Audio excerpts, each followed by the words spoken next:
وَكَتَبْنَا لَهُ فِي الْأَلْوَاحِ مِنْ كُلِّ شَيْءٍ مَوْعِظَةً وَتَفْصِيلًا لِكُلِّ شَيْءٍ فَخُذْهَا بِقُوَّةٍ وَأْمُرْ قَوْمَكَ يَأْخُذُوا بِأَحْسَنِهَا سَأُرِيكُمْ دَارَ الْفَاسِقِينَ سأصرف عن آياتي الذين يتكبرون في الأرض بغير الحق وإن يروا كل آية لا يؤمنوا بها وإن يروا سبيل الرشد لا يتخذوه سبيلا وإن يروا سبيل الغي يتخذوه سبيلا ذلك بأنهم كذبوا بآياتنا وكانوا عنها غافلين والذين كذبوا بآياتنا ولقاء الآخرة حبطت أعمالهم هل يجزون إلا ما كانوا يعملون صدق الله العظيم وَكَتَبْنَا لَهُ اور ہم نے لکھا موسیٰ علیہ السلام کے لیے فی الالواح تختیوں میں، الواح جمع لوح کی تختی، من کل شیء ہر ایک چیز کو، موعظۃ ہر ایک چیز کے لیے نصیحت، وتفصیلا اور تفصیل، لِكُلِّ شَيْءٍ ہر ایک چیز کے لیے، فَخُذْهَا اے موسیٰ آپ ان کو پکڑیے، بِقُوَّةٍ پوری طاقت کے ساتھ، پوری قوت کے ساتھ، وَأَمُرْ اور آپ حکم کیجئے، قَوْمَكَ اپنی قوم کو، يَأْخُذُوا کہ وہ بھی پکڑیں، بِأَحْسَنِهَا اس کی خوبصورت باتوں کو، سأُرِيكُمْ عن قریب میں تمہیں دکھاؤں گا، دارا گھر، الفاسقین نافرمانوں کا، سأصرف یقیناً میں پھیر دوں گا، عن آیاتی اپنی آیتوں سے، الذین یتکبرون ان لوگوں کو جو تکبر کرتے ہیں، فی الارض زمین میں، بغیر الحق ناحق، وَإِن يَرَوْا اور اگر وہ دیکھتے ہیں، کل آیتٍ ہر طرح کی نشانی، لا یؤمنوا بہا تو وہ یقین نہیں کرتے ان نشانیوں پر، وَإِن يَرَوْا سَبِيلَ الرُّشْدِ اگر وہ دیکھتے ہیں ہدایت کا راستہ، لا يَتَّخِذُوهُ سَبِيلًا اس کو وہ راستہ نہیں بناتے، وَإِن يَرَوْا سَبِيلَ الْغَيِّ اور اگر وہ دیکھتے ہیں گمراہی کا راستہ، یتخذوہ سبیلا تو وہ اس کو راستہ بنا لیتے ہیں، ذالک بانہم یہ بات اس لیے کہ بے شک ان لوگوں نے کذبوا بآیاتنا ہماری آیتوں کو جھٹلا دیا، وکانوا عنہا غافلین اور وہ اس سے غافل ہو گئے، والذین کذبوا اور جن لوگوں نے جھٹلایا بآیاتنا ہماری آیتوں کو، وَلِقَاءِ الْآخِرَةِ اور آخرت کی ملاقات کو، حبطت اعمالہم ضائع ہو گئے ان کے اعمال، هل یجزون انہیں بدلہ نہیں دیا جائے گا، الا ما كانوا يعملون مگر اسی کا جو وہ کیا کرتے تھے۔ یہ آج کے درس کی 3 آیات کریمہ ہیں۔ اس سے پہلے والی آیات کریمہ میں اللہ تعالیٰ جل شانہ نے حضرت سیدنا موسیٰ علیہ السلام کا ذکر فرمایا کہ اللہ نے ان کو حکم دیا کہ آپ 40 دن کوہ طور پہ اعتکاف بیٹھیے، چنانچہ آپ نے روزہ رکھا، 40 دن انہوں نے اعتکاف کیا، عبادتوں ریاضتوں میں لگے رہے، اللہ کا خصوصی قرب حاصل ہوا، لکھی لکھائی کتاب تورات کی شکل میں اللہ تعالیٰ جل شانہ نے حضرت سیدنا موسیٰ علیہ السلام کو عطا فرمائی۔ یہ جو لکھی لکھائی کتاب تھی یہ ایک ہی دفعہ آ گئی۔ یہ تختیاں تھیں، تختیاں کس چیز کی تھیں؟ لوہا تھا، وہ تانبا تھا، اور کوئی دھات تھی، یا وہ لکڑی تھی، یا وہ قیمتی پتھر تھا، اس کے بارے میں قرآن و سنت میں کوئی وضاحت نہیں۔ ہاں اتنی بات ضرور ہے کہ ان تختیوں میں اللہ تعالیٰ جل شانہ کے قوانین کا بیان تھا۔ تورات کا معنی قانون ہے، اللہ نے اپنے قانون کو اپنے اصولوں کو، ضابطوں کو اس کتاب کے اندر تفصیل کے ساتھ بیان فرمایا، جس طرح کہ آج کے درس کی آیات کریمہ میں اللہ تعالیٰ جل شانہ نے اس کی وضاحت دی ہے۔ چنانچہ پہلی آیت کریمہ میں ارشاد ہے وَكَتَبْنَا لَهُ فِي الْأَلْوَاحِ، اور ہم نے لکھ دیا حضرت سیدنا موسیٰ علیہ السلام کے لیے ان تختیوں میں، مِن كُلِّ شَيْءٍ، ہر ایک شے کے لیے، موعظۃ، نصیحت، ہر طرح کی نصیحت، اس کا معنی یہ نکلے گا ہر ایک نصیحت کی بات اللہ تعالیٰ جل شانہ نے حضرت سیدنا موسیٰ علیہ السلام کی اس کتاب کے اندر لکھ ڈالی، وَتَفْصِيلًا لِكُلِّ شَيْءٍ، اور تفصیل ہر شے کی۔ اب یقیناً تفصیل سے مراد اس زمانے میں نصیحت کے اعتبار سے، عقید عمل کے اعتبار سے، کامیاب ہونے کے اعتبار سے، دین کے اعتبار سے، شریعت کے اعتبار سے، اللہ کے قرب کے اعتبار سے جو چیز ضرورت تھی، اللہ تعالیٰ جل شانہ اس کو بیان فرمائے۔ اس کا یہ مطلب نہیں کہ قیامت کی صبح تک جتنی تفصیلات ہیں سب اس میں آ گئیں، کیمسٹری کے فارمولے بھی آ گئے، بیالوجی کے، اور پھر اس میں راکٹ کیسے بنائے جاتے ہیں، بم کیسے بنائے جاتے ہیں، ہوائی جہاز کیسے اڑائے جاتے ہیں، بنائے جاتے ہیں، یہ سارے فارمولے، یہ چیزیں موجود نہ تھیں۔ تو نصیحت کے اعتبار سے، عبرت کے اعتبار سے، آخرت کے اعتبار سے، کامیابی کے اعتبار سے جتنی تفصیلات تھیں اللہ تعالیٰ جل شانہ نے وہ ان تختیوں کے اندر، اس کتاب کے اندر درج فرما دی۔ حکم ہوا فخذھا، یہ ہماری طرف سے کتاب ہے، رہنمائی ہے، اے موسیٰ آپ اس کو پکڑیے، بقوۃ، قوت کے ساتھ۔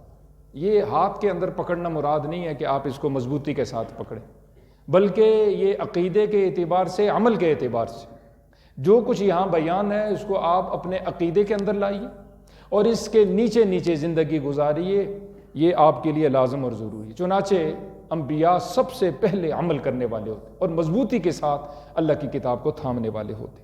دوسری بات فرمائی وَأَمُرْ قَوْمَكَ، آپ حکم دیجیے اپنی قوم کو، یَأْخُذُوا، وہ بھی پکڑیں اور قوت کے ساتھ پکڑیں، بِأَحْسَنِهَا، اس کی خوبصورت باتوں کو۔ حسن کہتے ہیں خوبصورت کو، اور احسن کہتے ہیں بہت خوبصورت۔ اس کی جتنی باتیں ہیں وہ بڑی خوبصورت، ساری باتوں کو تم لینے والے بن جاؤ، یقیناً یقیناً اسی میں تمہارے لیے کامیابی ہے۔ بعض علماء نے فرمایا کہ احسن سے مراد وہ احکامات ہیں جس طرح اللہ نے فرض فرمایا اسی طرح ان کو پورا کیا جائے۔ مثلا نماز اللہ نے فرض فرمائی ہے، صحت مند آدمی کے لیے کھڑا ہو کے نماز پڑھے گا۔ صحت مند آدمی ہے، روزہ رکھ سکتا ہے، عذر کوئی نہیں، وہ روزہ رکھے گا۔ صحت مند آدمی ہے، اللہ نے صحت عطا فرمائی ہے، مال بھی عطا فرمایا ہے، وہ حج کے لیے جا سکتا ہے، خود حج کرے گا۔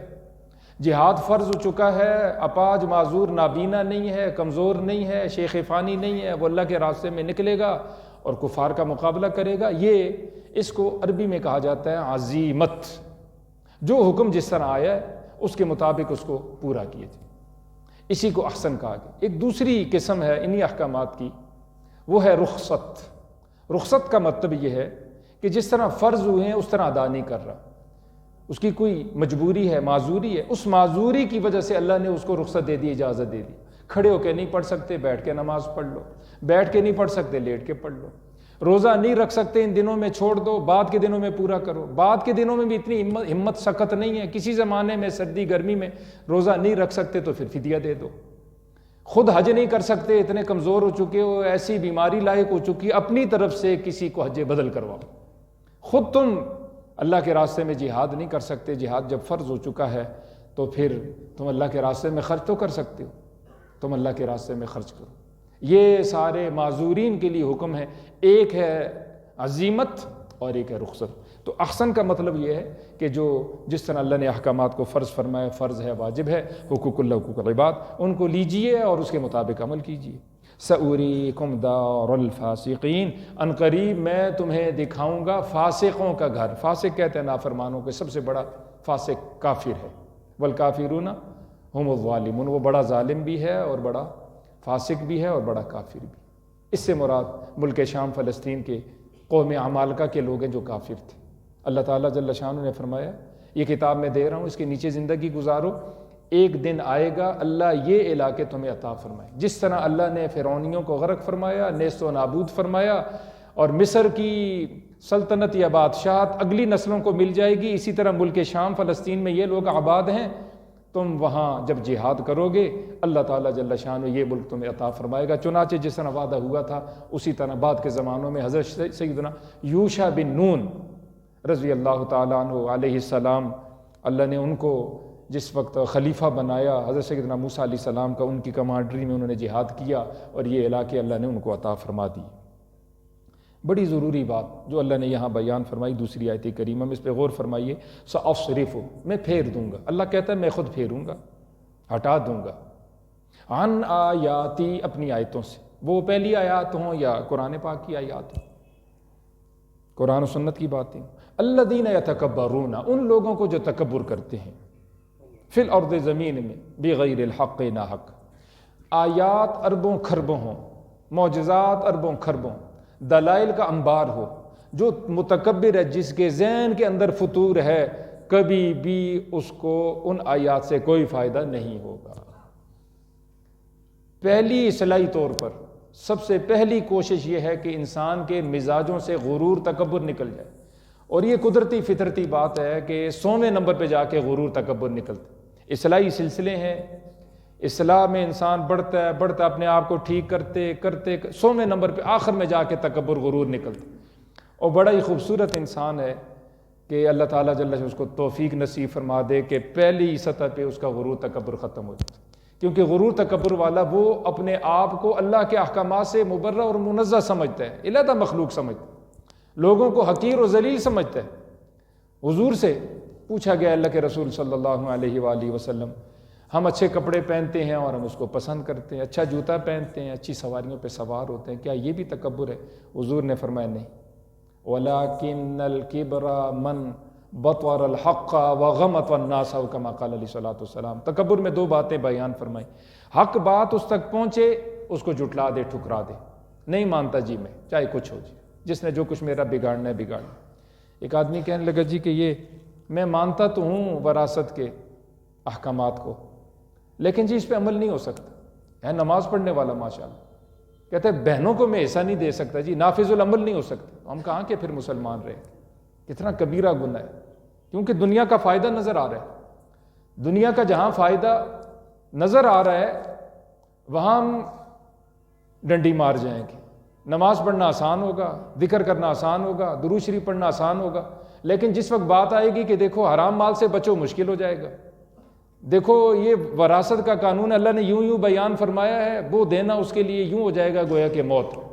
آپ پڑھیے سورہ نور، اللہ تعالیٰ جل شانہ فرماتے ہیں انما کان قول المؤمنین اذا دعوا الی اللہ ورسولہ لیحکم بینہم ان یقولوا سمعنا واطعنا واولئک هم المفلحون ومن یطع اللہ ورسولہ ویخشى اللہ ویتقہ فاولئک هم الفائزون۔ فرمایا جب مومن آدمیوں کو اللہ کے رسول کی طرف بلایا جائے، کوئی حکم بھی ہے، آنن فانن وہ آتے ہیں، قبول کرتے ہیں کہ ہم نے سنا، ہم اطاعت کریں گے۔ اللہ فرماتے ہیں یہی لوگ کامیاب، مرضی کے مطابق ہو یا مرضی کے مخالف، فائدہ ہو اس میں یا نقصان۔ پھر فوراً فرمایا جو اللہ کی اطاعت کرے گا، اللہ کے رسول کی اطاعت کرے گا، ڈرتا رہے گا، یقیناً یقیناً یہ پکا کامیاب ہے۔ اچھا منافقین کا کیا شیوہ ہے؟ خود سنیے اللہ کیا فرماتے کہ اذا دعوا الی اللہ ورسولہ لیحکم بینہم اذا فریق منہم معرضون، جب ان کو بلایا جاتا ہے منافقین کو اللہ کے رسول کی طرف کہ تم آؤ یہ اللہ کے رسول کا فیصلہ ہے، تو کچھ لوگ اس سے اعراض کرتے ہیں، پہلو تہی کرتے ہیں، کنارہ کش ہوتے ہیں، دائیں بائیں وہ راستوں میں گلیوں میں نکلنے کی کوشش کرتے ہیں۔ اچھا نہیں آتے اس طرف، ایک شکل پہ آ جاتے ہیں، اللہ نے خود اس کو بیان فرمایا وَإِن يَكُن لَّهُمُ الْحَقُّ إِلَيْهِ يَأْتُوا إِلَيْهِ مُذْعِنِينَ، اگر حق فائدہ ان کا اپنا ہو، نفع ان کا اپنا ہو، تو اس طرف کھچے چلے آتے ہیں۔ غور فرمائیں نا، اللہ کی کتنی قوت والی طاقت والی کتاب، اگر ان کو کیا نظر آئے فائدہ، تو پھر کس طرح آتے ہیں جی؟ کھچے چلے آتے ہیں، یہ نہیں بھاگتے دوڑتے چلے آتے ہیں۔ تو عرض کرنے کا مقصد یہ ہم نے ایسا نہیں بننا، غرور ہوگا، تکبر ہوگا، غرور تکبر کی وجہ سے انسان کبھی بھی بڑے بڑے دلائل کا انبار ہو، بڑی بڑی نشانیوں کسی طور پر نہیں مانے گا۔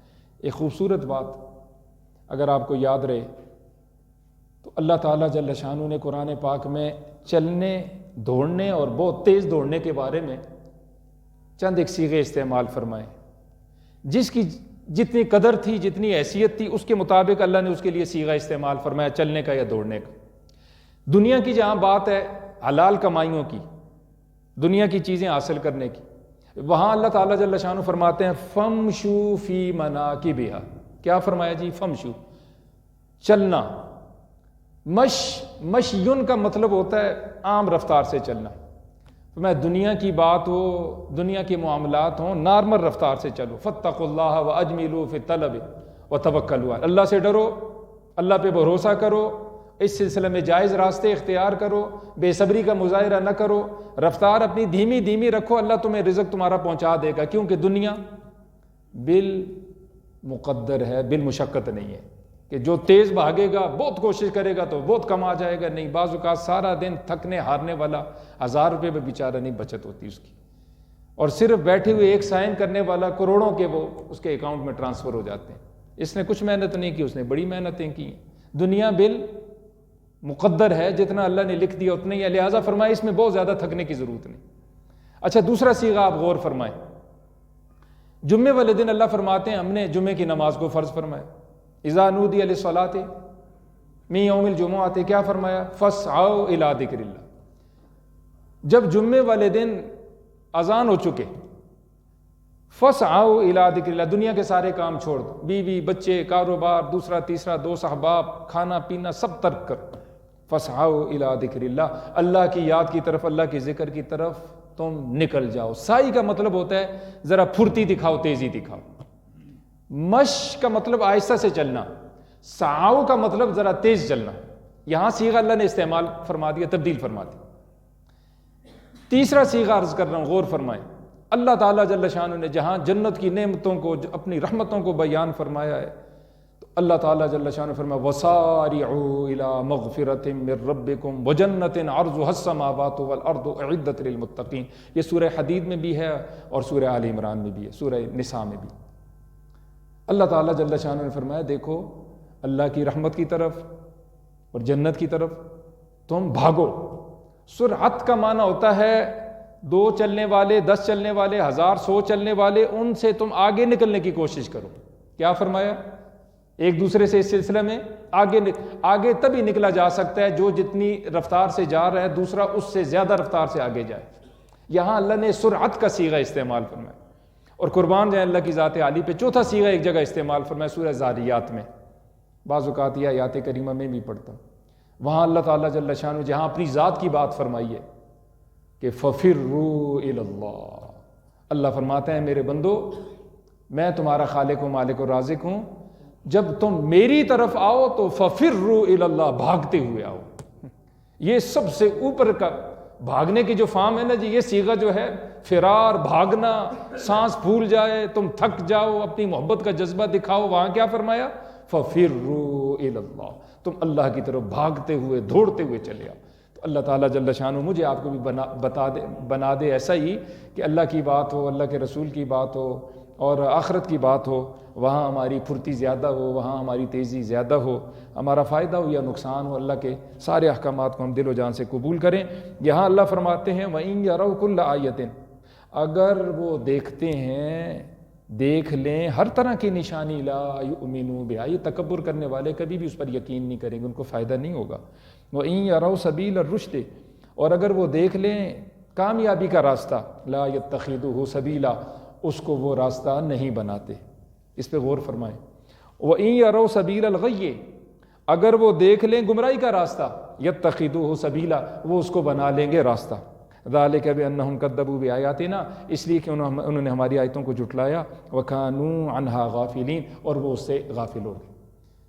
ایک بات آپ کے دل کو لگے گی، اب یہ ہم کتنی اچھی اچھی باتیں کر رہے ہیں، اور میرا خیال ہے اگر ہماری 1000 باتیں ہوں تو 999 باتیں ہماری الحمدللہ اچھی ہوں گی۔ کوشش ہے، انسان ہونے کے ناطے سے کبھی ایک غلطی بھی ہو جاتی، لیکن آپ میں سے جتنے لوگ باہر جاتے ہیں شاید ہی کچھ آپ سے یہ پوچھتا ہو آج مسجد میں بات کیا ہوئی ہے، پھر اس کی تعریف کرے کہ جی ماشاءاللہ جی اللہ جزا خیر دے، بہت اچھی بات آپ نے سنی ہے، بہت اچھی بات کہی گئی ہے، ہمیں بڑی خوشی ہے، بہت فخر ہے، بہت فخر ہے، الحمدللہ ثم الحمدللہ کہ جی آپ نے یہ اچھی باتیں سنی، اس محفل میں شریک رہے، حتیٰ کہ آپ عمل کی کوشش کرتے ہیں، یقیناً آپ مبارک کے مستحق۔ لیکن کبھی کبھار ایک غلطی ہو جائے ہم سے، آپ سے، مجھ سے یا آپ سے، 100 نہیں، 1000 نہیں، 5000، جس تک خبر پہنچے گی آپ کو فونیں بھی آئیں گی، آپ سے معلومات کی جائیں گی، آپ سے تحقیقات کی جائیں گی، بات کی تہ تک، بڑی نیچائی تک ہم جائیں گے کہ بھائی آج مسجد میں معاملہ کیا ہوا ہے، سنا ہے کچھ شر ہوا ہے۔ میری بات نہیں سمجھ رہے آپ؟ سمجھ رہے ہیں؟ میں سمجھا سکوں آپ کو کہ اگر گمراہی کا راستہ ہو لوگ اس کو راستہ بناتے ہیں، اگر اچھائی کا راستہ ہو لوگ اس کو راستہ، میں کہتا ہوں کاش کہ اتنی دلچسپی ہمارے اللہ کی بات میں ہوتی، اللہ کے رسول کی بات میں۔ 2 آدمی ہم سے مذاق کریں، مذاق میں آپس میں یہاں الجھ جائیں مسجد میں بالفرض، یقین جانیے جی کہ 1 مہینہ کیا سالوں تک یہ کہانی لوگوں کی زبان پر رہے گی، سالوں تک چلتی رہے گی۔ یہ ہوا جی فلاں حاجی صاحب فلاں کے ساتھ الجھے، انہوں نے یوں کیا، فلاں نے فلاں بولا، پھر فلاں بیچ میں چلا، اس کا اینڈ یہ نکلا۔ پھر بات کا بتنگڑ ہوگا، بندہ خود حیران ہو جاتا ہے، جس طرح رپورٹر نہیں ہوتے وہ جس وقت رپورٹنگ کرتے ہیں نا جی 5-6 چینل سنے، اب بندہ خود حیران ہو جاتا ہے، اللہ اکبر یہ کس کی باتیں کر رہے ہیں پتہ نہیں۔ میری بات نہیں سمجھ رہے؟ بالکل یہی صورتحال ہے۔ کتنی دلچسپی ہے، باہر ایکسیڈنٹ ہو جائے، میرے سمیت ایکسیڈنٹ بھی نہیں ہوا، مذاق میں کسی نے کوئی بات کی ہے، ہر ایک آدمی آتے جاتے وہ کیا ہوا جی، کیا مسئلہ ہوا جی، صبح یہاں مسئلہ ہوا تھا، میں نے سنا جی کچھ گڑبڑ ہوئی تھی۔ کتنی ہماری دلچسپی ہے، لیکن اس سلسلے میں ہماری کوئی دلچسپی ہونی چاہیے کہ نہیں ہونی چاہیے جی؟ قرآن میرے آپ کے سامنے ترجمے والا قرآن اٹھائیے نا، آپ اس کو پڑھیے، اللہ فرماتے ہیں فضول واہیات طبعیات ہوں، لوگ اس کو تو راستہ بناتے ہیں، اس طرف تو دلچسپیاں لیتے ہیں، اس طرف تو کان رکھتے ہیں، اس کو کام کو کام سمجھتے ہیں، اور اگر اچھی باتیں ہوں تو اس طرف نہیں آتے۔ ہمیں ایسی زبانیں بھی روکنی پڑیں گی، ایسے ہاتھ بھی، ایسی سوچیں بھی روکنی پڑیں گی، اور جو خیر کی باتیں ہیں ہم ان سے کہیں گے 999 باتیں ہوئیں یہ 15 سال میں، 20 30 40 50 سال میں، آپ کو کبھی بھی توفیق نہ ہوئی کہ ایک جملہ اپنی زبان کو آپ حرکت دے دیتے، ایک جملہ آپ نے کبھی نہ بولا، نہ کبھی آپ نے تکلیف دی کہ کبھی آپ ہمارے پاس 1-2 منٹ کے لیے 5-10 منٹ کے لیے بیٹھ جاتے، اور آج یہ ایشو ہوا تو آپ پوری ٹیم کے ساتھ یہاں موجود ہیں۔ افسوس، صد افسوس ہے اس پہ بھی، اور افسوس صد افسوس ہے ان لوگوں پہ بھی جو کان لگا کے بیٹھ کے اس پہ چسکے لیتے ہیں، مزے لیتے ہیں۔ یقیناً یہ بہت برا ہے۔ اللہ تعالیٰ جل شانہ نے ان لوگوں کی مذمت بیان فرمائی ہے کہ یہ اچھی باتوں کو راستہ نہیں بناتے، بری راستوں کو راستہ بنا لیتے ہیں۔ والذین کذبوا بآیاتنا، اور وہ لوگ جنہوں نے ہماری آیتوں کو جھٹلا دیا، ولقاء الآخرہ، اور آخرت کی ملاقات کو بھی جھٹلا دیا، حبطت اعمالہم، ان کے اعمال ضائع ہو گئے۔ اس کی تفصیلات میں نے پہلے عرض کی ہیں، 3 مثالیں قرآن پاک سے دی ہیں۔ ایمان شرط ہے، ایمان کے بغیر کبھی بھی کوئی نیکی معتبر نہیں ہوگی۔